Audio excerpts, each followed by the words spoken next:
राजीनामा दारूबंदी पर अमल कराओ, दारूबंदी पर अमल कराओ, युवा पीढ़ी को नशा मुक्त बनाओ, गुजरात का भविष्य बचाओ, युवा पीढ़ी को नशा मुक्त बनाओ, युवा पीढ़ी को नशा मुक्त बनाओ। अब यहाँ से जो है डिटेन करके ले जाया जाएगा। तो ये एक दुख की बात है कि दारू पर जो है भविष्य बचाओ, भविष्य बचाओ, दारूबंदी के बीजेपी शर्म करो, शर्म करो, शर्म करो, बीजेपी शर्म करो, शर्म करो, शर्म करो, युवा करो, बंद करो, बंद करो, नशा मुक्ति बंद करो, मुर्दाबाद, मुर्दाबाद, बीजेपी शर्म करो, शर्म करो, शर्म करो,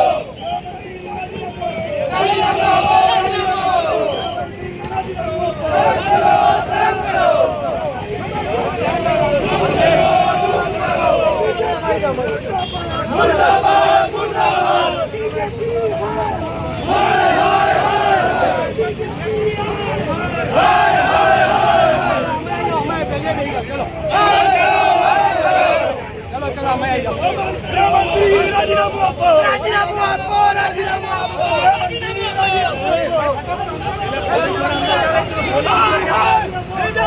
हाय हाय, बीजेपी हाय हाय, बीजेपी हाय हाय, बीजेपी हाय हाय, बीजेपी डरती है, हाय हाय, बीजेपी हाय हाय, बीजेपी हाय हाय, बीजेपी हाय हाय, जब बीजेपी डरती है, जब बीजेपी डरती है, पुलिस आगे डरती है, जब बीजेपी डरती है।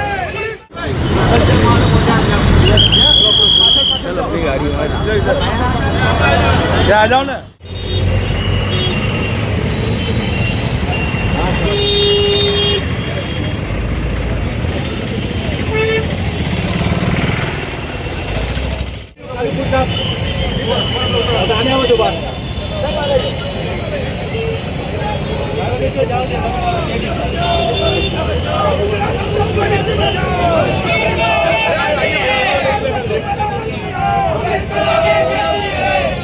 आज जो प्रोटेस्ट किया है ये दारूबंदी को लेकर कि गुजरात में दारू बंद है, लेकिन उसके बाद भी अगर ये कहें कि सबसे ज़्यादा गुजरात में दारू बिकता है तो गलत नहीं होगा। और दूसरी चीज़ जो भावनगर में भी लट्ठा कांड हुआ है कि उसमें कुछ लोग मर गए हैं, जहरीली शराब पहुंची है और कुछ लोग अभी हॉस्पिटल में एडमिट है। तो सवाल ये है कि जब गुजरात में दारू बंद है तो वो पहुंचता कहाँ से है। और दूसरी चीज़ उसके एक्शन के तौर पर ये किया है कि पीआई को सस्पेंड कर दिया या कुछ छोटे मोटे लोगों को पकड़ लिया, तो ये तो हल नहीं है दारूबंदी का। तुम जिस विस्तार में पकड़ाता है वहाँ के आज पीआई को सस्पेंड करोगे, दूसरे को लाओगे, छोटे मोटे लोगों को सज़ा डाल दोगे, उनको जेल में डाल देंगे। लेकिन बड़ा सवाल ये है कि उन तक कैसे पहुँचता है। तो जहाँ से आ रहा है मेन सप्लाई कौन कर रहा है, पूरी चेन में कौन है, इन पर इंक्वायरी होनी चाहिए और इन लोगों पर सख्त कार्रवाई होना चाहिए, तो तभी जाकर दारू बंद हो सकता है गुजरात में। और दूसरी चीज़ कि ये जो हर्ष संघवी साहब हैं, इन्होंने निवेदन दिया कल कि गुजरात में दारू बंद हो जाना चाहिए। दारू तो पहले से बंद है और उनके निवेदन के अभी 24 घंटे पूरे नहीं हुए हैं और सूरत के एक सरकारी स्कूल के अंदर दारू पार्टी पकड़ाई गई है। तो ये सोचने के बाद ये है कि जो होम मिनिस्टर हैं, तो इनको अगर ये नहीं कर सकते दारूबंदी, तो इनको सबसे पहले इस्तीफ़ा दे देना चाहिए कि ये गुजरात की जनता के साथ, उनकी सेहत के साथ खिलवाड़ है। देखिए आज एक इंसान दारू पीकर आता है, उसको पूरी फैमिली को डिस्टर्ब करता है, उसकी सेहत तो ख़राब होती है फैमिली। और इसमें कोई हिंदू मुस्लिम नहीं है, ये कॉमन मुद्दा है। इसमें दारू पीने वाला मुसलमान है या गैर नॉन मुस्लिम है, कोई भी है, वो अपनी फैमिली को इफेक्ट करता है, उसके ना अपने बीवी का है ना अपने बच्चों का है, वो पूरी सोसाइटी को ख़राब करता है। और मैं ये कहता हूँ कि अगर गुजरात में दारूबंदी हो गई और कड़क अमल करने में आया इस पर, तो आधे क्राइम तो यूँ ही ख़त्म हो जाएंगे। जितनी भी चोरी है, रेप है और मर्डर्स हैं, ये जितने भी बड़े बड़े क्राइम हो रहे हैं, इसके पीछे कहीं ना कहीं नशा है कि आदमी दारू पीने के बाद अपना आप भूल जाता है और वो सारे क्राइम करता है। तो अगर दारू पर पाबंदी हो गई, सरकार ने अमल किया पाबंदी से, तो इस पर जितने भी क्राइम है गुजरात में वो रुक जाएंगे। तो आज जो प्रोटेस्ट था सिर्फ भावनगर नहीं, इसके अलावा भी आए दिन हम देखते हैं कहीं ना कहीं से नशे के, कभी दारू पकड़ा रहा है, कभी एमडी पकड़ा रही है। तो ये सब कुछ पकड़ा रहा है, तो भेज कौन रहा है, ये बहुत बड़ा सवाल है। तो गुजरात सरकार को इस पर अमल करना चाहिए और होम मिनिस्टर अगर इस पर पाबंदी नहीं लगा सकते तो उनको इस्तीफा दे देना चाहिए।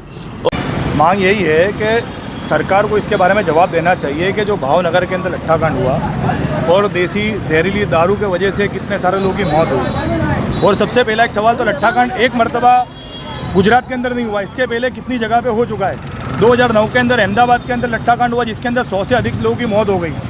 और इसके बाद अलग अलग जगहों पर अलग अलग शहरों के अंदर भी लट्ठाकांड हुआ जिसके अंदर तकरीबन 50 के आसपास मौतें हुई, कुछ जगह पर 30 हुई। ऐसे हर जगह पे जो है लट्ठाकांड इसके पहले भी हो चुका है। अभी कल जो है गृह मंत्री साहब बोल रहे हैं कि इंग्लिश और देसी दारू बंद होना चाहिए, तो गृह मंत्री साहब को पता नहीं था कि अभी तक गुजरात में देसी दारू चालू है, इंग्लिश दारू चालू है और सब जगह पे गुजरात में कितनी जगह पे ज़्यादा से ज़्यादा दारू बिक रही है। तो इसके बारे में जब गुजरात में दारू बंदी है तो दारू कहाँ से आ रहा है सबसे पहले तो इसकी तपास होनी चाहिए। और जब गृह मंत्री साहब से गुजरात नहीं समझ रहा है तो गृह मंत्री साहब को राजीनामा दे देना चाहिए, क्योंकि आज गुजरात के अंदर ये सारी लोगों की मौत हुई, इसका जिम्मेदार कौन, उनकी फैमिली वालों को कौन जवाब देगा। 70 से ज़्यादा लोग अधिक जो अस्पताल में दाखिल है और तकरीबन 40 के आसपास 7 लोगों के आसपास की अभी तक मौत हो गई है। और सवाल यही है कि एक मरतबा लट्ठाकांड गुजरात के अंदर नहीं हुआ है, कितनी मरतबा हो चुका है। तो सरकार इसमें नाकाम क्यों नज़र आती है कि हर जगह पे देसी दारू के स्टैंड खुलेआम चालू है, गुजरात के अंदर जगह जगह पे दारू बिक रहा है, कितनी सारी वीडियोज़ आ रही है, कितने सारे जो है हर जगह पे। जैसे आज ही भावनगर की वीडियो वायरल हुई कि स्कूल के अंदर जो है बैठ कर दारू पी रहे शिक्षक। तो ये पुलिस के पास इतनी सारी एजेंसियां हैं, इंटेलिजेंस ब्यूरो है और तमाम एजेंसियां हैं, एसएमसी है, एसएमसी ने कितनी जगह पे रेड पाड़कर दारू को जो है सब जगह पे दारू कब्जे किया है। अभी भी जो है भावनगर के अंदर लट्ठाकांड हुआ उसके अंदर कितनी सारी जो है दारू बेची गई, वो जो दारू की पेटियाँ थी वो अभी तक बाकी है मुद्दा माल कब्जे करने के अंदर। बात है कि पुलिसकर्मी की डेथ हुई है, उसके बारे में हमको दुख भी है। और सबसे पहले तो अगर पुलिस सही तरीके से अगर काम करती और दारू को जो है प्रतिबंध लगाने के अंदर अगर पुलिस अच्छे तरीके से काम करती तो ये दारू गुजरात के अंदर आती ही नहीं। सबसे पहले तो चीज़ है कि बाहर से जब दारू आ रही है तो कैसे तरीके से आ रही है, कौन उसमें वहीवटदार है, कौन उसमें शामिल है, किसके इशारे पर काम हो रहा है, ये सारी चीज़ों की तपास होनी चाहिए। और गुजरात में जो है बिल्कुल दारूबंदी होनी चाहिए, यही हमारी मांग है।